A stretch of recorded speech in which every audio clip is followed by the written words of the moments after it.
Buah jatuh tak jauh dari pohonnya.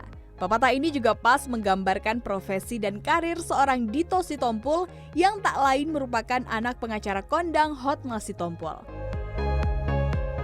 Memantapkan karir sebagai pengacara tak lepas dari figur sang ayahlah yang menginspirasi Dito. Dalam menangani sejumlah kasus besar, Hotma kerap menjadi sorotan karena gaya bicaranya yang lugas. Langkah profesi lulusan sarjana hukum Universitas Gadjah Mada ini dimulai dari LBH Mawar Saron, lembaga bantuan hukum yang didirikan untuk memberikan pendampingan hukum bagi masyarakat tidak mampu. Hotma menjadi sosok ayah dan panutan, tak hanya melalui perjalanan karirnya, namun juga sebagai pejuang keadilan.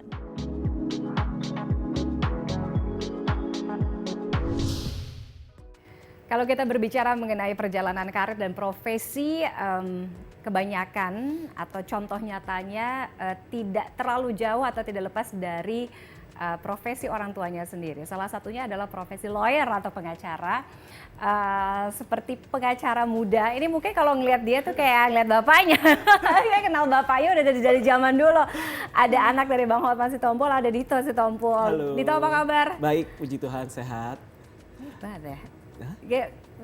Tahu Bang Hotma zaman-zaman aku masih liputan duluan. Dulu pasti sering liput sidang gitu kali ya. Iya, iya. Dito umur berapa?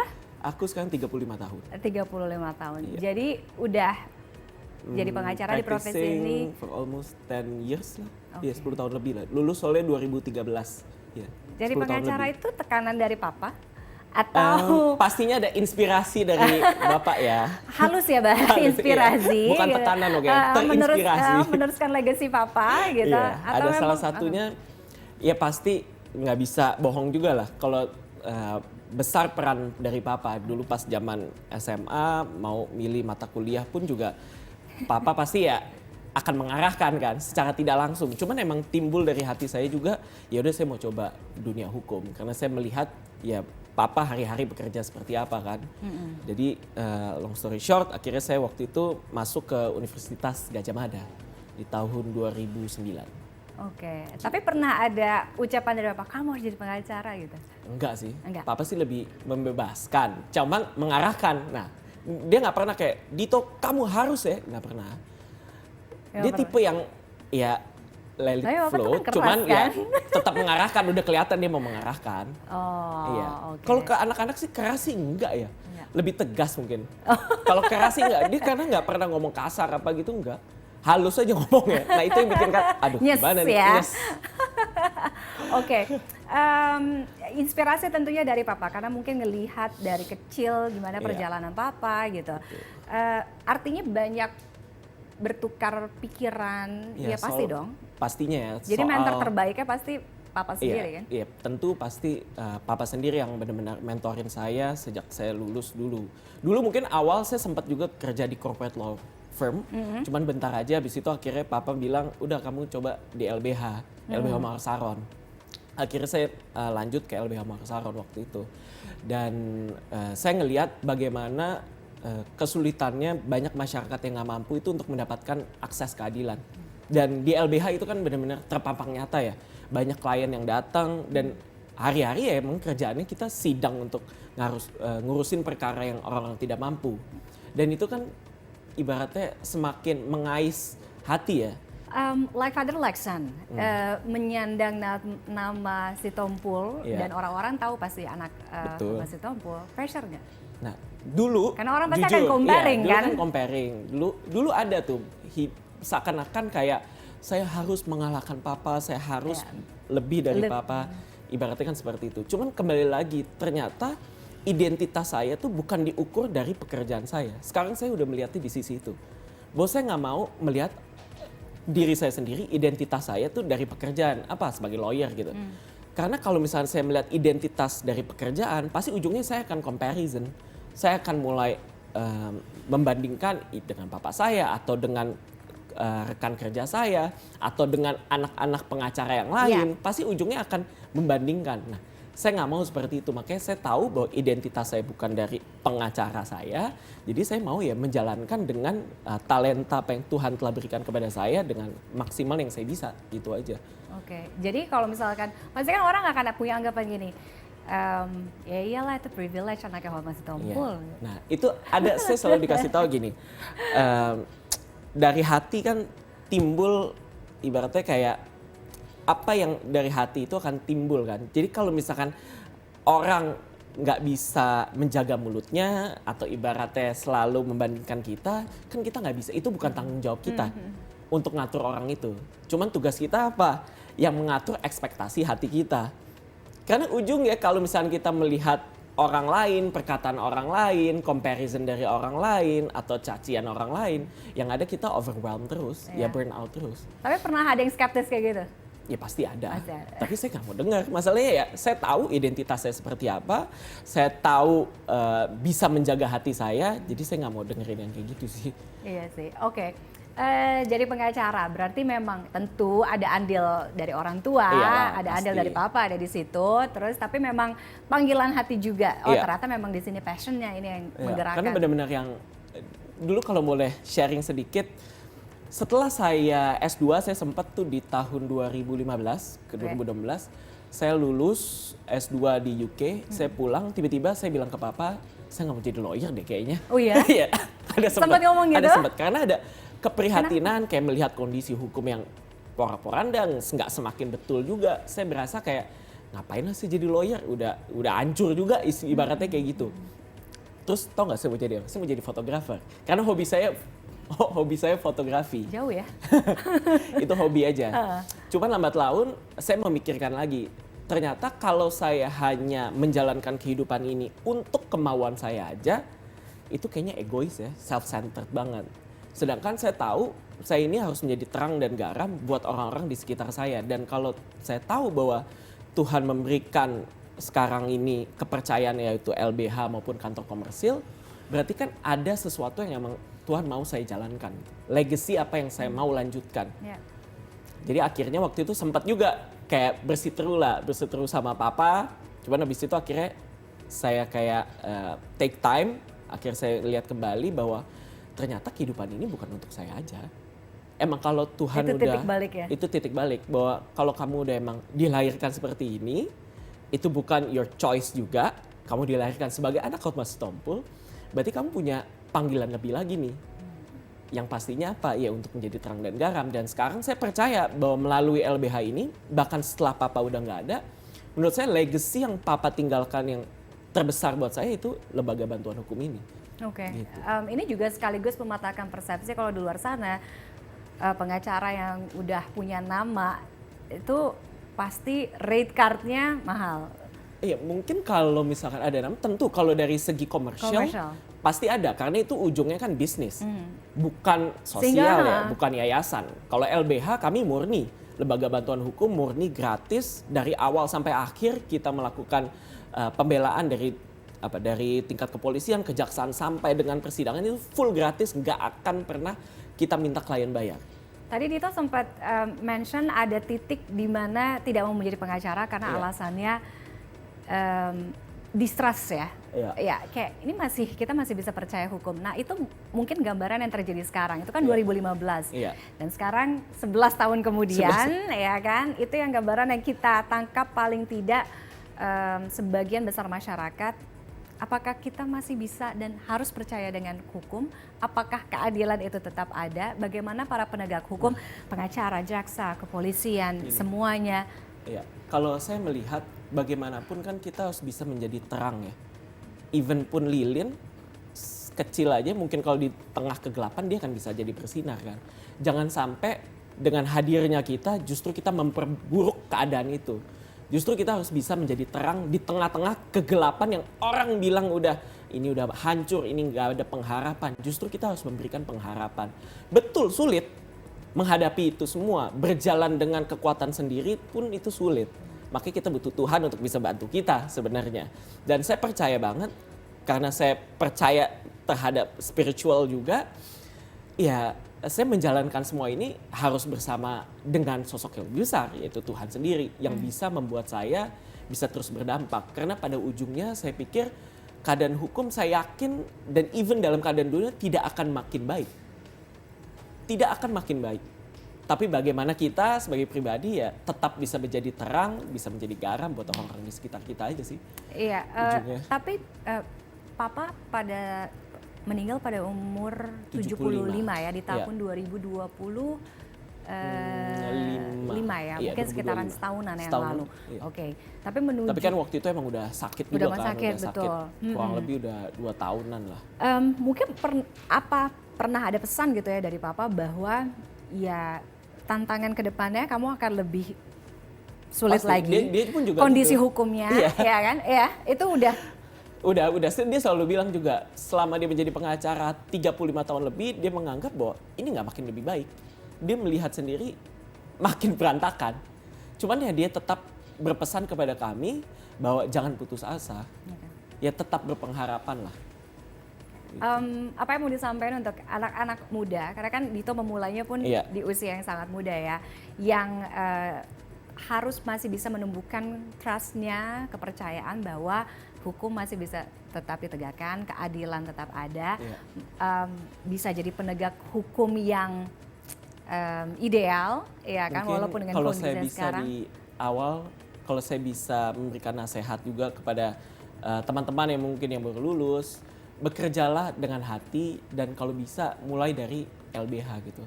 Kenapa sih harus dari LBH? Ya mungkin di situ akan kalian lihat sendiri, pengalaman kalian lihat sendiri bagaimana orang susah itu mendapatkan keadilan. Jadi hati kalian dulu yang kalian bangun. Betul, emang kalau misalnya di LBH mungkin gajinya juga emang nggak segede itu. Iya. Karena kalau misalnya kita Ibaratnya duitnya nggak ada lah duitnya ya. nggak ada lah, ibaratnya. Cuman kan kita mau mulai dengan hati yang benar dulu. Jangan sampai kalau kita udah mikirin komersil terus, jadi apa-apa nanti pikirannya jadi duit terus. Ibaratnya ya komersial aja mikirnya, nggak ada soal hati lagi. Jadi kalau boleh ya misalkan mau meniti karir, mulailah dengan di LBH gitu. Kalau modal jadi pengacara tuh harus apa? Harus galak gak sih? Sih kayak tegas aja dan tahu kapan bisa gini. Papa saya dulu bilang, kamu kalau jadi pengacara boleh marah, boleh tegas, tapi jangan marah-marah. Jadi jangan marah-marah terus kan jadi konyol nih orang marah-marah, pemarah. Ada momen-momen emang kita harus tegas, ada momen-momen ya kita lay low aja. Gitu. Oke, terima kasih. Dito Sitompul, sukses untuk karirnya. Siap. Masih 35 tahun, 35 perjalanan tahun. masih panjang. Masih panjang. Ya, privilege itu kan gak bisa lepas dari kita kan. Betul. Apalagi menyandang memang orang tua yang punya nama Iya. besar, ya kan, figur yang besar. Tapi gimana kita bisa memanfaatkan, jadi nggak ngekor terus gitu ya. Ya Iya. kalau nama kan nggak bisa diganti Iya kan. betul kan bukan kemauan saya juga It's ya. our choice Iya, kan. it's our Oke, choice, sukses gitu. itu sekali lagi untuk karirnya. Terima Siap, kasih sudah thank datang di you. Talk is Fun kali ini. Dan usai jeda kita masih akan kembali. Tetaplah bersama kami.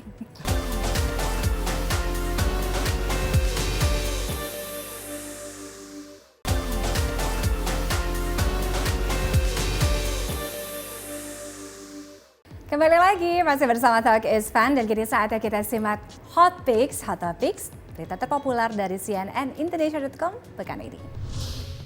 Yang lagi putar otak nih ya, banyak keinginan BM, banyak maunya termasuk pengen punya rumah, tapi kayaknya BI rate-nya lagi tinggi banget nih. Nah, strateginya gimana tuh buat cicil rumah KPR? Ini biasanya yang anak-anak muda, generasi muda, jadi cicilan kredit pemilikan rumah berpotensi semakin tinggi ya. Imbas Bank Indonesia menaikkan suku bunga acuan sebesar 25 basis poin menjadi 5,75 poin. Perencana keuangan Tata Dana Consulting Tejasari mengatakan kenaikan BI rate ini akan berdampak terhadap kenaikan suku bunga pinjaman di bank, terutama untuk nasabah yang punya KPR dengan bunga floating atau yang baru mengambil cicilan. Nah, lantas strategi apa sih yang harus disiapin nih supaya cicilan KPR-nya nggak membebani kondisi keuangan kita? Pastikan atau sesuaikan harga rumah dengan kemampuan bayar KPR-nya. Jangan terpaku dengan properti impian dan ajukan KPR ke 2 atau mungkin 3 bank yang berbeda. Kalau tadi strategi keuangan, berikutnya strategi kesehatan. Khususnya untuk para pria ya, bapak-bapak ya, mungkin udah memasuki usia 40 gitu. Biasanya dilema dengan perut buncit. Nah, gimana tuh cara ngatasinnya? Apa penyebabnya? Jadi biasanya semakin bertambah usia, maka semakin besar juga peluang seorang pria memiliki perut buncit. Nah, kira-kira apa sih penyebabnya? Jadi pria itu memang lebih mudah menyimpan lemak di perut, sedangkan perempuan sebelum menopause cenderung menyimpan terdapat lebih banyak lemak di bawah kulit, terutama di area pinggul dan paha. Lalu usia bertambah, kemudian testosteron perlahan menurun, terlalu banyak duduk, kelebihan kalori dan alkohol juga bisa loh ya ikut berperan karena mengandung kalori tinggi dan mempengaruhi metabolisme lemak. Selanjutnya kita bergeser, kadang-kadang kita suka mencari tempat curhat. Nah, dan kebanyakan orang merasa lebih nyaman untuk curhat ke orang lain dibandingkan mungkin orang yang dekat dengan kita sendiri. Jadi bagi sebagian orang bercerita kepada orang terdekat itu justru kok kayaknya lebih susah ya. Sebaliknya sebagian orang bisa lebih mudah membuka diri kepada orang asing. Kenapa? Dosen psikologi UIN Jakarta Iwan Lutfi mengatakan sebagian orang merindukan koneksi yang rasanya tuh lebih jujur dan tidak terlalu dibebani dengan basa-basi. Dalam situasi tertentu orang asing bisa terasa seperti ruang yang lebih bebas untuk bercerita dan terasa lebih aman secara sosial karena kecil kemungkinan mereka akan bertemu lagi. Sementara itu faktor lain yang juga ikut berperan adalah rasa anonim, yaitu ketika identitas seseorang tidak terlalu melekat sehingga cenderung lebih berani mengungkapkan hal personal. Tapi tetap harus diperhatikan ya batas ketika kita membuka diri pada orang asing. Habis curhat waktunya untuk healing. Nah, healing mau jalan-jalan tapi naik kereta api, kira-kira destinasi mana yang bisa Anda pilih? Saya punya rekomendasinya nih. Jadi naik kereta api bukan hanya untuk transportasi, tapi juga bagaimana menikmati perjalanan. Di Indonesia ada banyak jalur rel yang menyuguhkan panorama alam indah. Ada rute Purwakarta Padalarang yang melintasi perbukitan hijau dan dari kejauhan bisa melihat Waduk Jatiluhur. Kemudian rute Bogor Sukabumi Cianjur yang menyuguhkan lembah Sungai Cisadane dan juga Gunung Salak. Ya, kemudian ada juga Gunung Pangrango yang terlihat jelas dari kejauhan. Kemudian Cicalengka Banjar yang menyuguhkan pemandangan perbukitan. Ada juga rute Pekalongan Semarang dengan daya tarik utama berupa lintasan yang sangat dekat dengan Laut Jawa. Dan tentunya ada rute Prupuk Purwokerto Kroya yang membawa kereta menanjak serta berkelok melewati perbukitan. Oke, itu rekomendasinya, tinggal pilih-pilih sendiri kira-kira yang mana yang lebih pas sesuai dengan kebutuhan dan juga mungkin keinginan Anda. Dan ini sekaligus menutup perjumpaan kita di Talk is Fun episode kali ini. Saya Tiffany Raitama pamit, kita ketemu lagi pekan depan. Sampai jumpa.